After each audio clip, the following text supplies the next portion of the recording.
Thank you. Thank you for joining us for the 89th anniversary of the Office of the Vice President. Yes, ma'am. First question? Ma'am, kamusta po yung 89th founding anniversary natin? Paano po natin sa-celebrate at gagawin ba natin simple o wala? Simple lang yung celebration natin for the 89th founding anniversary ng Office of the Vice President ngayong taon dahil nahati kasi yung attention ng opisina dahil sa 4 na bagyo na dadaan dito sa ating bansa. So, kanina nakita natin na yun yung simple program namin dito sa opisina. Yung guests namin ay yun lang 2 pong mga awardees ng Gawad Makabansa ng tanggapan ng Pangalawang Pangulo. Gusto namin i-highlight yung mga kwento nila ng patriotism at pagmamahal sa kapwa. Si Jundel Escorel and si Christopher De Luna. Sila yung mga special guests namin sa aming anniversary program. Yung mga satellite offices naman namin, meron silang mga hinanda na mga activity projects sa areas ng Makato, Boracay, Tikaw Island, Hingoog,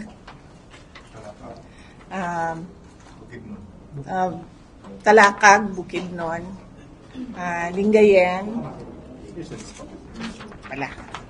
ulit. Okay.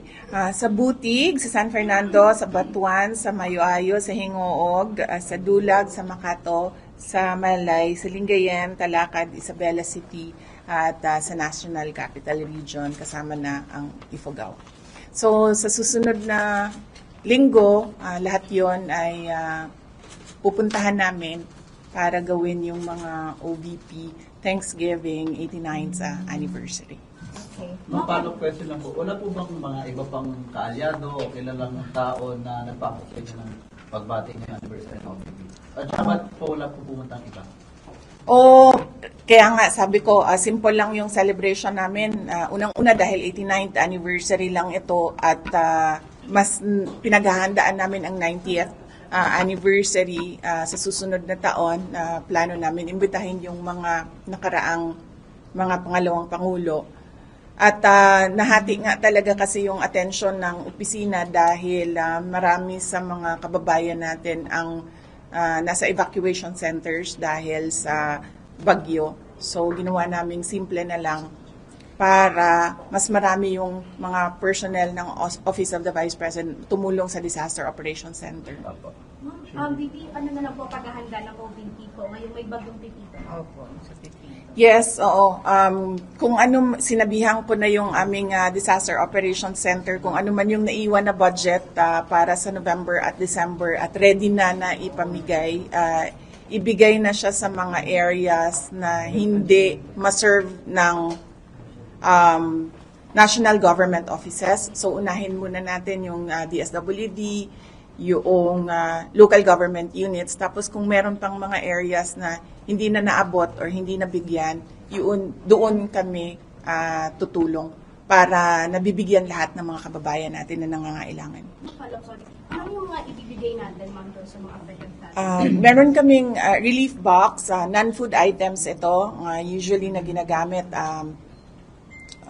banig, yung mga personal necessities, yung mga ganon. At then meron din kaming food box, laman naman ito ay bigas at iba pang mga canned goods. Okay.